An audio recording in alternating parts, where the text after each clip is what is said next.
Okey. Assalamualaikum warahmatullahi taala wabarakatuh. Kita kembali di pameran terbesar Transportation Asia di Mines Exhibition Center. Tadi saya bawa anda dengan interview ataupun perkenalan daripada syarikat Malaysia iaitu Lorry Boss, dan kali ini saya akan bawa anda kepada syarikat antarabangsa yang berada di Asia iaitu Asia Truckers. Good afternoon, sir. Good afternoon. So kita bersama dengan editor Asia Truckers dan kita akan menemu bual Encik Stefan dan beliau akan menerangkan sedikit tentang Asia Trucker. Okay, Mr. Stephen, we're going to go on this English interview. The viewer outside there would like to understand and to get to know more about ASEAN Trucker. Okay. Can you explain to us and the viewer about ASEAN Truckers? Certainly. Thank you for this opportunity. Asian Trucker is, interestingly, a Malaysian born and bred company. Okay. We are independent, so we are not part of a global or multinational network. It is a real Malaysian company. Yeah. I have moved to Malaysia in 2008 and I set up a brand consultancy. Okay. And one of my contacts came to me and said, I'm selling lubricants for trucks and buses. Okay.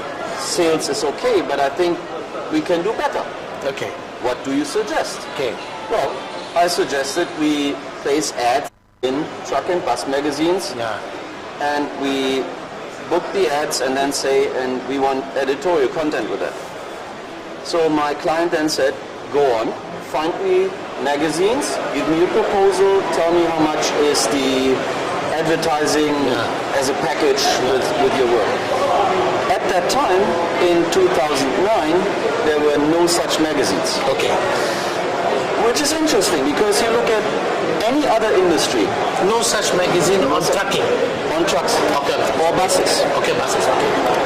You look at hotels. There is magazines that talk about products for hotels. Yes.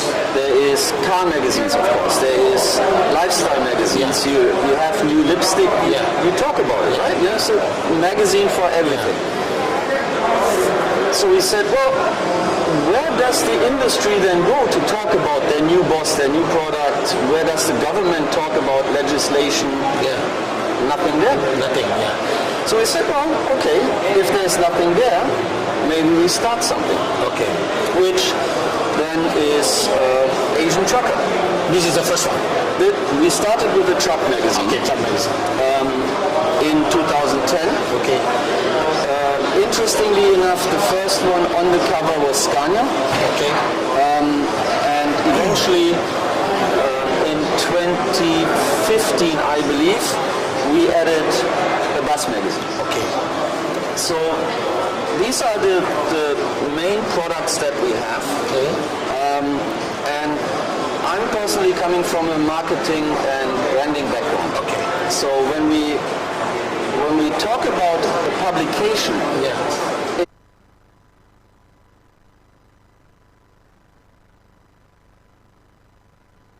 we're not saying we are a publisher. We provide communications channels for the commercial vehicle industry, which opens up things. So we do customized events. We have the print publication, and what you see here is this exhibition, which we also treat as a communications channel. Okay. So all that connects them. I now can use the magazine to invite people. Okay. I can then report in my own magazine about what happened. If someone says I need help with something, we can put that together. So we are not just a publication, as I said, that has one title. We do have a subsidiary in Thailand. So there is a magazine that looks exactly like that. Thai language. And the latest that we have produced is this book, which is a unique publication. We have picked 45 trucks from around the world that we deem to be iconic. Contains 230 pictures, many of which I have taken myself. Many of those in Malaysia. For instance, here's a very nice picture that I've taken on a trip to Bidor. Okay, this is in Malaysia. This is in Malaysia. Okay. So this, and we also So there is a story about all the trucks, huh? there's a story for each of these vehicles, and we have, for instance, I was very blessed to be able to interview his man of Johor. Okay. Again, this is my own picture, so Okay. we've compiled 45 trucks in this book. Okay. Again, this being a communications channel, something that people could utilize as a means to reach their audience. Yeah, Mr. Stephen, you have got all these magazines, all this publication, but where do the public get these magazines and this publication from? From us. So they have to go online. Subscribe, Okay. and we will post it to them. Okay. So you will send it to them every quarterly or The truck magazine is every 2 months. every 2 months? The bus is every 3 months. Okay. How do you find the response in Malaysia by you having this magazine in the country? We publish magazines of around 100 pages Okay. for the truck every 2 months. So there's a lot of content. Okay. And people like to have the magazine. We know of companies that actually keep all the issues as a library in their office. We know that some companies use the information here to then call companies that are featured here. Yeah. For instance, if I were to feature a fleet of trucks, someone selling GPS might want to call them to say, I want to meet you to have a discussion about my product. Okay. So it has become a intelligence source, if you wish. So the readers go through it, and not every story is for everyone, but people go through it selectively and see, oh, okay, this is interesting, maybe not for me, this is it. So the response has been very good. Okay. We wouldn't be here for 12, 13 years if the magazines that we put together weren't of interest to the people. Okay. So that is the short answer. Okay. To get more clarity, it's a Malaysian-born company. Yes. Are your staff locally employed? Yes. And trained by you? Yeah. No. Trained in certain ways. Yes. Yes. But yeah, I'm the only Angmo. I don't like the term Natsale. I prefer Angmo, but no, it's a local company with local people. The people that you meet here at our booth, they are our employees, all Malaysians. Yeah. So where do you expecting the roadmap taking this magazine to go forward? How far? How far? And what is your plan? We have to be very careful because we are very small, because it's a very niche subject. We expand too fast, the quality suffers. We can't have that. But the business as such is set up similar as McDonald's. You walk into any McDonald's anywhere in the world, you know it's a McDonald's. Yes. And the content is the same. The content is the same. Yes, the product might change slightly. Like I said, we have a Thai version. It looks the same. It's just it's the plug for the coffee machine that's changing, not the coffee machine. So we can, with a name like this and a concept like that, basically do one in every country. In ASEAN. But the question is, do certain countries need this kind of content? Because if you have growth, because there's infrastructure being built, you just need a truck. Right? Whereas here in Malaysia, we've come to a stage where we are thinking beyond just the product. We are thinking service. We are thinking ethical businesses. So these are things that a company might need to communicate, which I would argue in certain countries isn't the case yet. You want to build a road, you need trucks. Can you sell me trucks? Sell me trucks. End of story. No need for advertising, no need to write stories. What do you think about our Malaysian digital platform? you are not on print, you are not hard copies. But what do you think about moving another channel into digital platform because of the technology movement? From our experience, people want print. Okay. I personally have no issues with digital. Yeah. I'm talking to a media provider that is in digital space, and there's nothing I could say against that. Yeah. Yeah. It's just that our market is asking for print. Okay. And we give it to them. It's not that we don't want to give them online or streaming, or it's just not what they're asking for. Okay.